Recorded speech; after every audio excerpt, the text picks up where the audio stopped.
presiden threshold 25%, 20% yang berjalan sekarang ini, menurut Ketua KPK, lebih baik 0% deh, supaya tidak ada kembali modal atau budi politik dalam proses pemilihan presiden.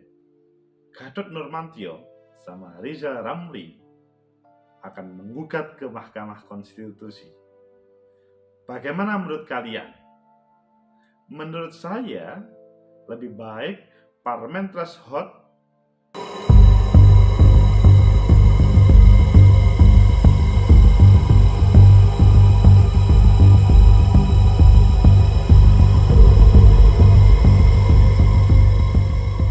Assalamualaikum warahmatullahi wabarakatuh. Selamat sore, salam sejahtera untuk kita semuanya. Pecinta masa depan negeri, berjumpa lagi dengan Agus M. Fauzi Official. Hari ini kita mengangkat tema tentang Presiden Threshold, berbeda dengan Parlemen Threshold. Ini merupakan hal penting dalam proses 5 tahun sekali, karena setiap proses politik itu menghasilkan presiden, pemimpin negeri ini. Niatnya baik untuk menghadirkan pemimpin untuk semuanya, tetapi terkadang menghadirkan pemimpin hanya untuk beberapa kelompok tertentu saja. Akhirnya mereka saling membuat strategi bagaimana bisa memenangkan calon, dan calon yang menang nanti harapannya adalah memberikan kue kekuasaan kepada mereka yang mendukungnya. Fatalnya, pada proses pencalonan, tidak setiap orang hebat di negeri ini diberi kesempatan untuk menjadi calon, tetapi dibatasi 20% atau 25% sebagaimana aturan dalam Presiden Threshold hari ini. Kita akan membaca beberapa berita di media tentang Presiden Threshold, dan nanti akan kita ambil salah satu, kita kupas menurut saya dan nanti bagaimana menurut kalian semuanya. Pertama, di berita 1, Firly, Presiden Threshold 0% untuk hilangkan balik modal dan balas budi politik. Ini merupakan berita pada Rabu 15 Desember 2021. Ketua KPK menjelaskan alasan lembaga anti korupsi menaruh perhatian pada Presiden Threshold sebagaimana judul tadi.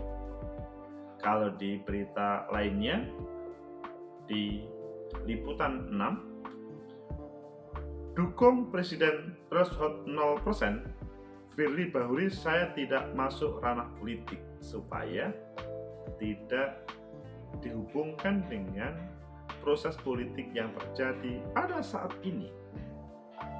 Kemudian di berita lainnya, Merdeka, cegah politik identitas, PKS minta ambang batas 10%, diturunkan dari 25 atau 20%.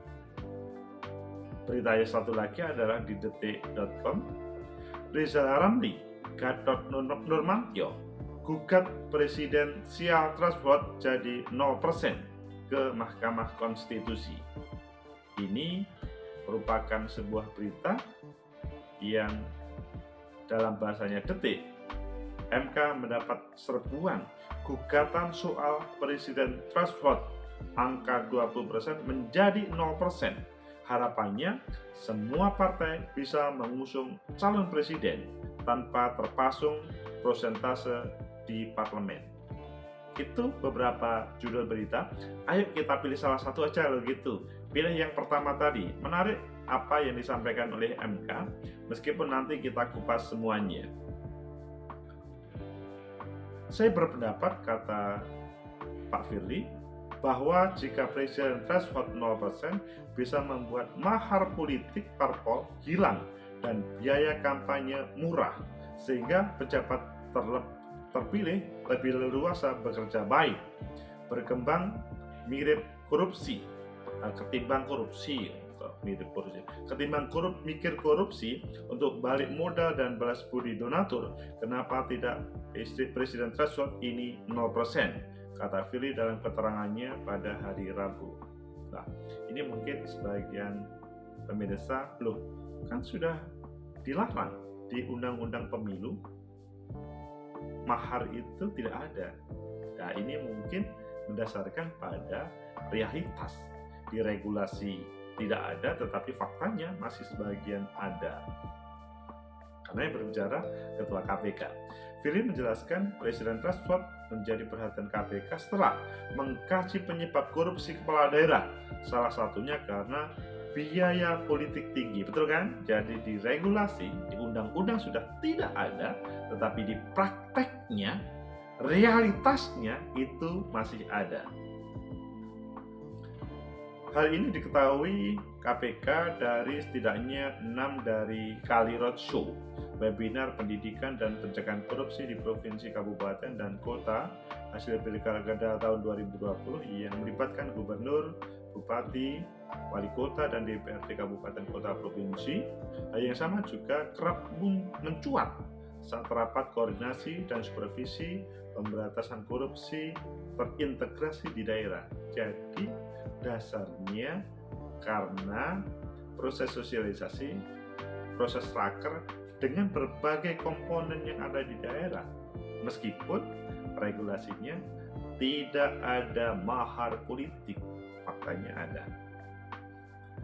Dikatakan secara fakta dari data yang dihimpun KPK, sebanyak 82,3% calon kepala daerah menyatakan adanya donatur dalam pendanaan pilkada mereka. Data KPK menemukan banyak bentuk balas budi pada donatur pilkada. Salah satunya sebanyak 95,4% membalas budi pada donatur akan berbentuk meminta kemudahan perizinan terhadap bisnis yang telah dan akan dilakukan, atau 90,7% meminta kemudahan untuk ikut serta dalam tender proyek pengadaan barang dan jasa. Jadi kan jelas, kalau tidak meminta ganti uang, bagaimana perizinannya? Hal itu menghadirkan hal yang tidak baik. Informasi di dalam KPK dari para kepala daerah dan legislatif, mereka semua menyadari dorongan korupsi akan sangat tinggi jika biaya politik mahal. Jadi sangat berefek. Modal awal mahal atau proses awal mahal, maka dalam perjalanannya juga mahal. Firly mencontohkan Kabupaten Ogan Komering Ulu, Oku, yang tidak mempunyai bupati definitif saat ini. Ahmad Yani selaku bupati dicopot dari jabatannya setelah Majelis Hakim Kasasi MA memperkuat hukumannya menjadi 7 tahun penjara dan denda 200 juta, subsidiar 6 bulan kurungan, serta kewajiban membayar uang pengganti 2,1 miliar. Oku. Juarsa, wakil bupati Muara Enim yang dilantik menggantikan Ahmad Yani, juga ikut ditahan KPK terkait kasus suap proyek, bahwa saat ini anggota DPRD Kabupaten Muara Enim 25 orang berperkara korupsi dan tengah ditangani KPK. Jadi KPK memang itu mendasarkan pada berbagai pengalaman yang ada dalam proses penanganan KPK. Demikian juga di Kabupaten Komering Ulu sampai saat ini tidak memiliki bupati definitif. Dan selanjutnya, hingga saat ini, kata Firly, KPK telah menjerat 33 pimpinan kementerian atau lembaga, 22 gubernur, 141 bupati wali kota, 309 anggota legislatif, dan 345 pihak swasta. Selain itu, adanya indikator memperkaya diri, upaya balik modal, dan balas budi pada donatur oleh para kepala daerah dan legislatif setelah terpilih membuat KPK merasa penting bersikap sehingga pemberantasan korupsi bisa diselesaikan dari hulu hingga hilir. Itulah sebuah berita yang menjadi daya tarik bagi kita untuk kita bahas. Sekali lagi, ada 4 berita tadi yang kita kupas, mulai dari berita 1, liputan 6, begitu juga yang terjadi di detik.com. Jadi, bagaimana menurut kalian? Menurut saya, apa yang disampaikan, diusulkan oleh Pak Firly sebagai Ketua KPK nomor 1 di KPK, Presiden Threshold, itu ada usulan dari Ketua KPK 0%. Bagaimana menurut kalian? Kalau mendasarkan pada apa yang disampaikan Pak Firly tadi, mungkin kurang banyak ya. Atau mungkin kalian memakai contoh atau sampling terkait dengan sebuah riset misalkan. Jadi kan hanya 6 dari sekian, misalkan 375 pilkada kemarin. Itu kan sedikit. Tapi sebetulnya yang diharapkan oleh Pak Firly sebagai Ketua KPK itu adalah substansi dari proses ini, meskipun di dalam regulasi. Jadi kalian kalau melihat di dalam Undang-Undang Penyelenggara Pemilu, Undang-Undang Pilkada, Undang-Undang Pemilu 2017, maka semuanya relatif mengatakan bahwa sudah tidak ada yang namanya mahar politik. Mahar politik itu dilarang. Meskipun kalian kalau melihat kalimat mahar, itu kan kalau dalam bahasa agama itu kan hal yang diperbolehkan. Dan bahkan menjadi wajib, tetapi temanya adalah dalam hal pernikahan. Kalian sebagai calon pengantin laki-laki wajib memberikan mahar dalam bahasa hadis, meskipun dari besi, walau min hadid. Nah, tetapi dalam perspektif politik, bukan perspektif sih sebetulnya, tetapi dalam terminologi politik, mahar menjadi sesuatu yang diberikan kepada misalkan seorang yang ingin menjadi calon apapun terkait dengan proses pencalonan yang diberikan oleh partai politik. Hal itu diberi label mahar politik. Setuju atau tidak bahwa terminologi itu sudah masuk di dalam regulasi yang itu dilarang. Kalau sudah dilarang ya sudah. Nanti mungkin kalau ada perbaikan dirubah lagi dengan label atau nama yang lain mungkin, supaya tidak misalkan menjadikan pemahaman yang berbeda antara mahar yang wajib atau mahar yang dilarang. Sama-sama maharnya, tetapi yang dilarang itu ada hubungannya dengan politik, menjadi sebuah pintu untuk menjadi calon. Yang dilarang oleh undang-undang itu adalah karena hal itu membebani berat terhadap seorang calon. Dan yang lebih parah lagi adalah karena berat kadang-kadang mencari hutang atau mencari pinjaman atau diberi modal oleh orang lain, yang akhirnya pada suatu saat dia harus mengembalikan.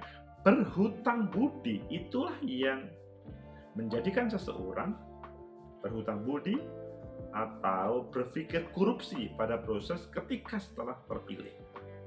Jadi apa yang disampaikan oleh Pak Firly,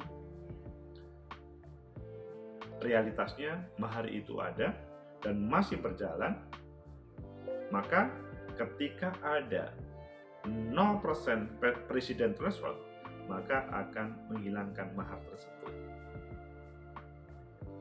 Pak Gatot Nurmantio, Pak Rizal Ramli sangat ketat atau sangat ingin bagaimana menghadirkan pemimpin negeri ini ya yang terbaik, tidak boleh dibatasin oleh 20%, 25%. Tapi kalian apakah setuju dengan ini?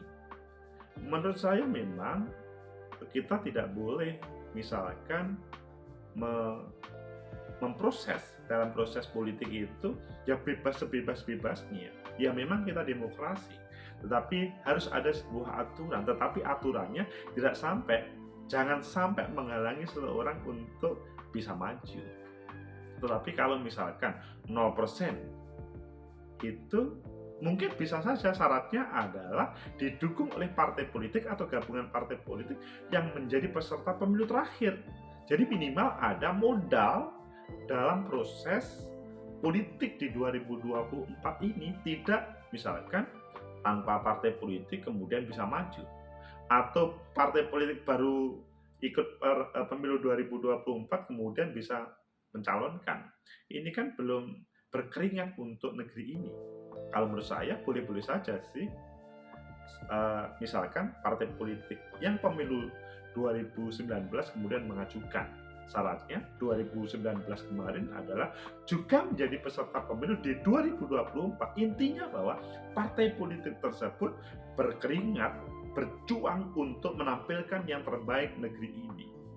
Maka 0% pun saya pikir tidak ada masalah.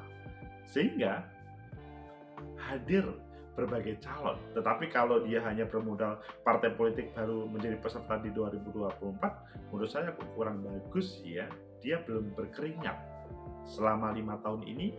Apa yang mereka kerjakan? Pecinta masa depan negeri, bagaimana menurut kalian? Pimpinan KPK, mantan Menteri Rizal Ramli, mantan Panglima TNI Gatot Nurmantio, dan semuanya sudah usul. Dan saya mempunyai ide itu boleh. Bagaimana menurut kalian? Silahkan pilih yang terbaik. Tetapi semoga teman-teman di Mahkamah Konstitusi bijak mendengarkan apa yang menjadi gagasan, usulan, atau gugatan tersebut. Semoga bermanfaat. Semoga negeri ini mendapatkan pemimpin terbaik. Demokrasi kita memang berproses demi kebaikan kita, demi Indonesia tercinta. Semoga bermanfaat. Like, subscribe, comment, and share. Sampai jumpa.